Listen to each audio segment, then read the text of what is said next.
مولانا عبدالحکیم اسحاق کے بیانات کے لیے حکیم اسحاق آفیشل کو سبسکرائب کریں۔ مولانا عبدالحکیم اسحاق۔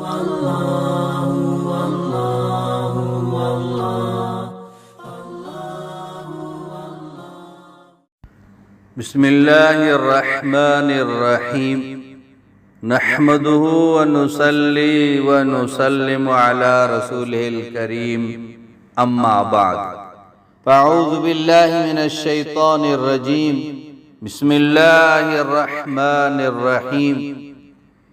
یہ وظیفہ حضرت مولانا اشرف علی تھانوی نور اللہ مرکزہ کا بتایا ہوا بہت ہی مجرب وظیفہ ہے۔ آپ کا جو بھی مسئلہ ہو، جو بھی پریشانی ہو، جو بھی حاجات ہو، آپ یہ وظیفہ پڑھیں گے انشاءاللہ تعالی اللہ پاک آپ کا وہ مسئلہ حل فرمائیں گے۔ اگر رزق کے بارے میں آپ پریشان ہیں تو رزق کی فراوانی کے لیے یہ بہت ہی مجرب وظیفہ ہے۔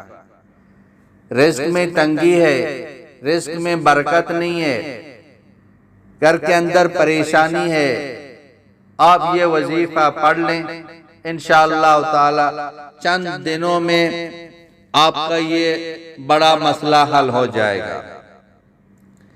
آپ چاہے جس مقصد کے لیے پڑھیں، رشتے کا مسئلہ ہے، کوئی مقدمہ ہے، کوئی جیل ہے، سفر ہے، بیماری ہے، کاروبار ٹپ ہو گیا ہے، سحر ہے، جادو ہے، نظر بد ہے، دشمن ہے، جس مقصد کے لیے پڑھیں گے، اولاد کے لیے پڑھیں گے انشاءاللہ تعالی آپ کا وہ مقصد پورا ہو جائے گا۔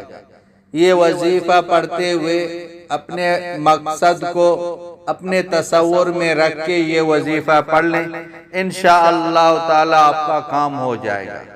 وہ وظیفہ یہ ہے، یہ قرآن پاک کی آیات ہے، سورہ طلاق آیت نمبر 3 ہے۔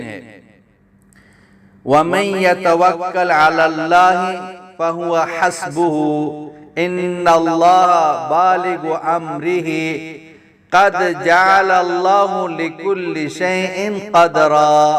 یہ قرآن پاک کی آیت ہے، اس کو آپ روزانہ ہر نماز کے بعد 21 مرتبہ پڑھیں اور اپنی حاجت کے لیے دعا کریں انشاءاللہ تعالی کتنا بھی بڑا مسئلہ ہو اللہ پاک اپنے فضل و کرم سے آپ کا وہ مسئلہ حل فرمائیں گے۔ بہت ہی مجرب وظیفہ ہے، خود بھی اس پر عمل کریں اور ان تک یہ پہنچائیں۔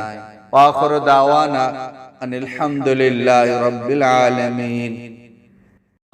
مولانا عبدالحکیم اسحاق کے بیانات کے لیے حکیم اسحاق آفیشل کو سبسکرائب کریں۔ مولانا عبدالحکیم اسحاق۔